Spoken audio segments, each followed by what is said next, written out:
आज मध्य पूर्व में जो कुछ हो रहा है वो आज का संघर्ष नहीं है, न ये केवल धर्म का प्रश्न है, नहीं केवल राजनीति का।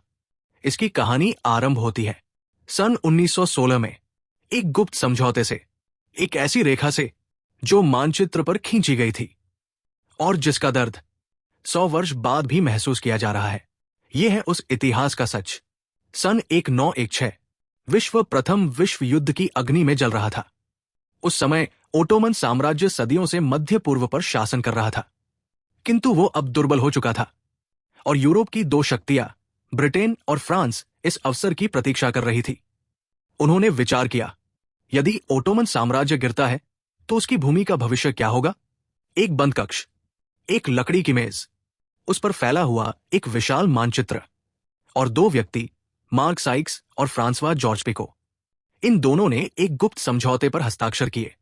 इस समझौते में मध्य पूर्व की भावी सीमाएं निर्धारित की गई, किंतु उस कक्ष में कोई भी मध्य पूर्व का प्रतिनिधि उपस्थित नहीं था। सीमाएं तय हुई लोगों से बिना पूछे मानचित्र पर सीधी रेखाएं खींच दी गई। रेगिस्तान के बीच एक रेखा, पहाड़ों के बीच एक रेखा, नगरों को विभाजित कर दिया गया, जनजातियों को अलग कर दिया गया।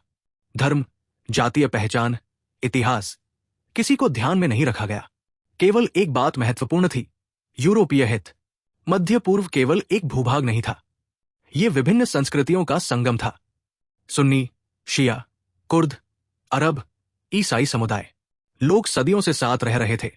किंतु जब कृत्रिम सीमाएं बनाई गई तो पहचान की राजनीति आरंभ हुई और वहीं से संघर्ष का बीज बोया गया। फिर आया तेल।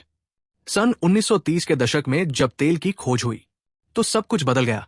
अब मध्य पूर्व केवल एक क्षेत्र नहीं था, वो विश्व शक्ति का केंद्र बन गया। जिसके पास तेल था उसके पास प्रभाव था और विदेशी शक्तियों की रुचि और गहरी हो गई। इसके पश्चात आरंभ हुआ शीत युद्ध। अमेरिका और सोवियत संघ, दो महाशक्तियां।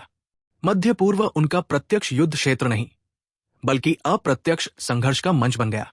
प्रत्यक्ष युद्ध नहीं, बल्कि प्रतिनिधि युद्ध। सरकारों को समर्थन देना, शासन परिवर्तन कराना, आंदोलनों को प्रोत्साहित करना। हर शक्ति अपना प्रभाव बढ़ा रही थी, किंतु स्थिरता कम होती जा रही थी।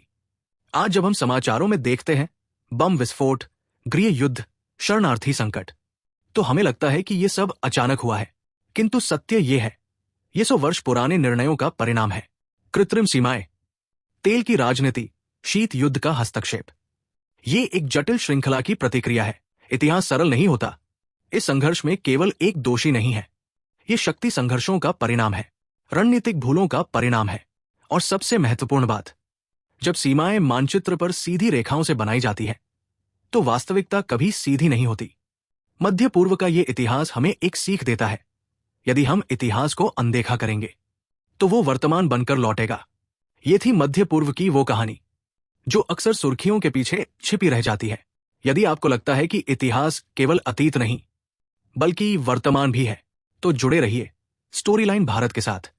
हम फिर मिलेंगे एक और अनकही कहानी के साथ।